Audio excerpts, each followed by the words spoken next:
The Holy Gospel according to St. Luke, the 15th chapter. Glory to you, Lord. Now all the tax collectors and sinners were coming near to listen to Jesus. And the Pharisees and the scribes were grumbling and saying, "This fellow welcomes sinners and eats with them." So he told them this parable. "Which one of you, having 100 sheep and losing one of them, does not leave the 99 in the wilderness and go after the one that is lost until he finds it? When he has found it, he lays it on his shoulders and rejoices. And when he comes home, he calls together his friends and neighbors, saying to them, 'Rejoice with me, for I have found my sheep that was lost.' So I tell you, there will be more joy in heaven over one sinner who repents than over 99 righteous persons who need no repentance.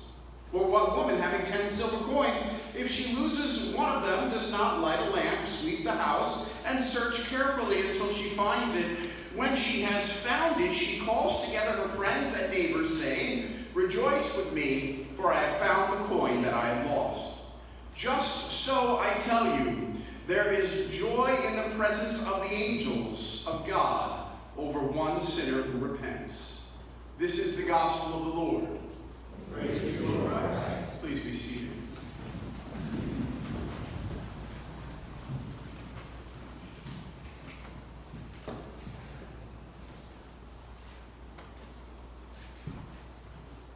In his 1977 hit, "Only the Good Die Young," Billy Joel said, "I'd rather laugh with the sinners than cry with the saints, because the sinners have much more fun."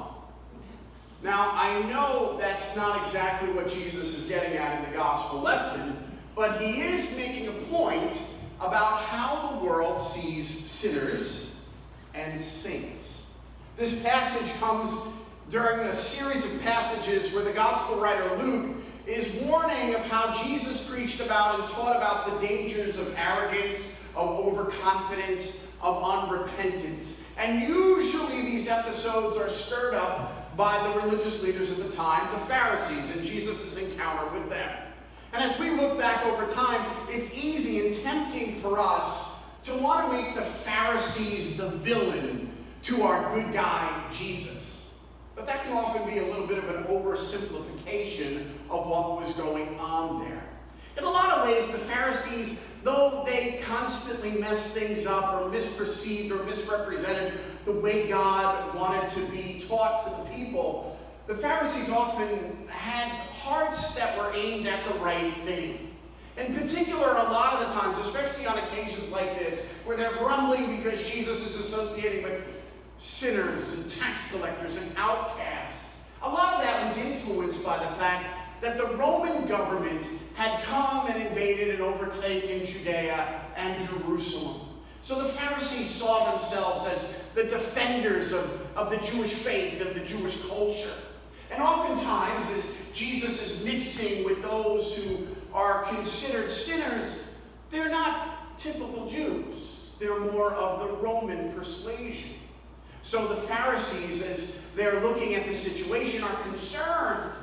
They are concerned and they want to be set apart from what's happening as Rome exercises its authority and its control over the people. And in particular, what the Pharisees were concerned about is that as Rome had taken over, as Rome had come in and had its influence over the people, the standards and the morals by which the people were living were getting lower and lower and lower. So no good Jew, no less no good Pharisee, would ever want to associate with such a lowly standard of living and immorality. So they wanted to take a step back. And in doing so, they became a little elitist, a little bit of arrogance crept into who they are, into their attitudes. But their desire was to remain comfortable, to not go outside that comfort zone, and to protect and preserve the way things used to be.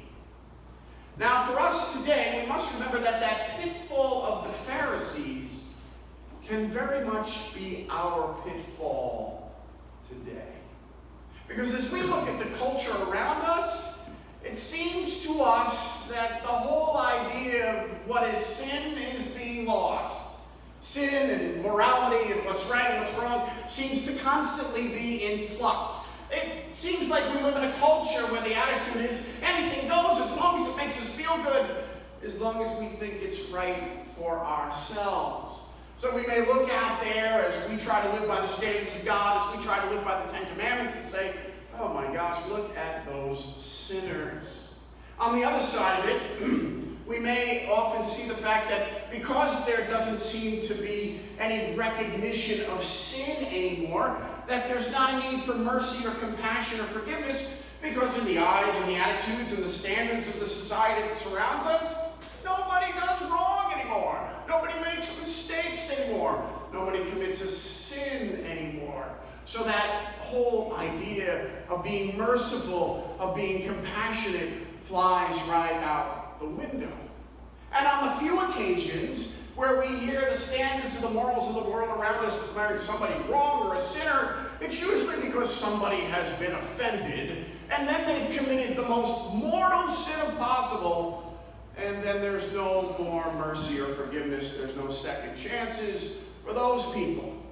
So as we're surrounded by that culture, as we try to live by God's standards, there may be that same temptation for us that existed for the Pharisees, to take a step back, to want to isolate ourselves, to not associate with those sinners, because here we are, standing over here. It looks like the sinners have much more fun, but we're not allowed to be a part of that.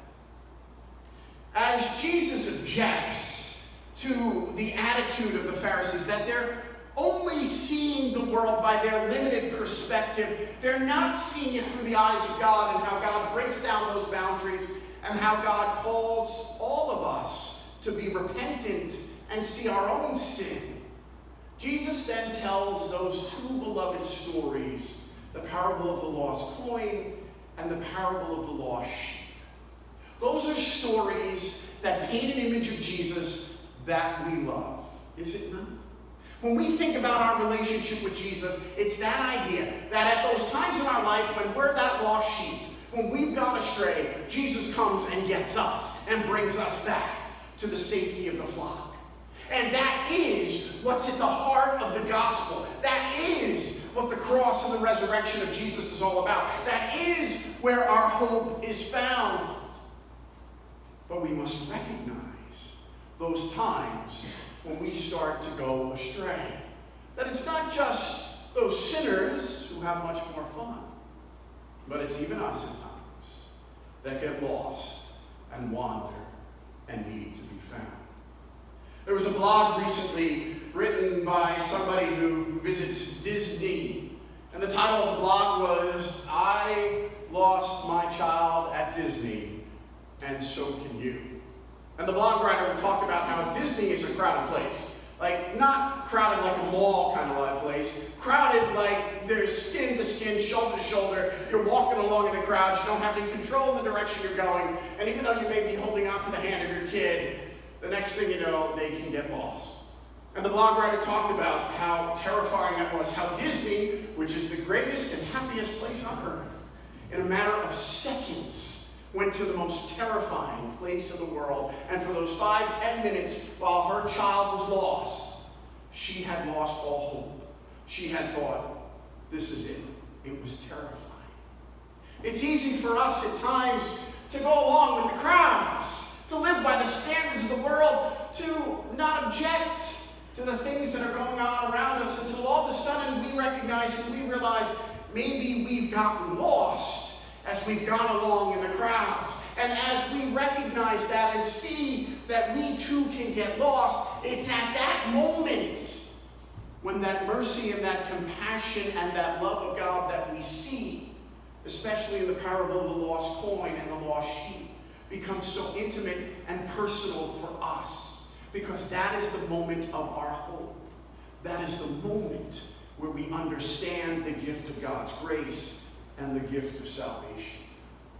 Jesus ended the gospel lesson by telling us, I tell you, there is joy in the presence of the angels of God over one sinner who repents.